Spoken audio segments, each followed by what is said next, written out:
Yeah, good evening. So what did you see there, Steve? When I was in the House of Commons on St Stephen's Gate this evening, there was some serious police activity all around the front of Parliament Square, which faces the main gates. And I saw at least 4 policemen who were engaged in conversation with the people from the tents. I didn't actually physically see anyone being removed, but there was a serious exchange of conversation. Now, that sounds like a nice way of putting something unpleasant. No, I wouldn't say that at all. I can only say what I observed, which was the police engaging in conversation with some people on the pavement. It's just the way that you said engaging in conversation. It rather implied that you were sugarcoating something that was more unpleasant than that. Certainly not from the police, no. The police were just standing there and engaging in conversation with the people. What was said, I don't know, because I was on the other side of the square. But obviously by the blue lights flashing, it caused my attention and my eyes to be diverted to where they were. And what's the feeling in the Palace of Westminster itself? Is the overwhelming opinion that it had to go, or was there some sympathy? Well, there's always the right to protest, and it's the right for peaceful protest, and I don't think anyone from any party would deny that. But the important thing is here, it's been there for such a long time. I suppose it's like anything, when you come out from Parliament, you don't actually notice it, those of us who go up there often. But for those, obviously, who are visitors, and we have to remember that the economy of the city and of the town, the House of Parliament, and obviously St Stephen's Tower with Big Ben, has a great draw.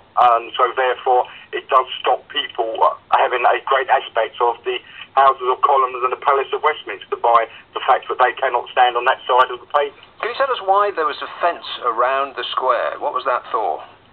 I can't answer that. That's down for the City of Westminster. I have no idea. But am I right in thinking it is the fence itself that prevented people from going on the square, not the tents around it? I think it was possibly both, but I don't know sufficient enough about the City of Westminster to comment on that. I'm sorry. And does it concern you, well, I mean, you mentioned it, the right to protest. Does any of this concern you at all? I believe, well, not really. I believe we have the right to protest in a structured manner by talking to the police and agreeing with the local authorities, but it's controlled, not necessarily controlled in who protests, but the manner of the protest is controlled so that it's structured.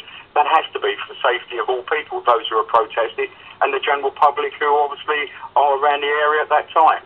So I would never want to see the voice of any people being muted, but also I'd like to see it structured in a positive way and not a negative way that it affects the lives of other people. And Colin Barrow, the council leader for Westminster Council, he said the police action follows the clear will of the people. Is that your opinion? I think the people would like Parliament Square back to as it always has been, pre the last sort of few years where we've had all these protests there, in an area where tourists and general people and the people who work in and around the city can come there and enjoy what is there. We have so much history around the area, but at the moment it's been blighted by fencing and by also the tents. Yeah, the fencing, yes. I mean, if they do put up an impenetrable barrier that prevents you physically going onto the grass itself, then that's one thing. But the tents were so, having passed by late at night, it seemed that there were so few of them that they didn't actually present an impediment to people enjoying the square at all. In fact, some might say they'd actually become a tourist attraction in themselves.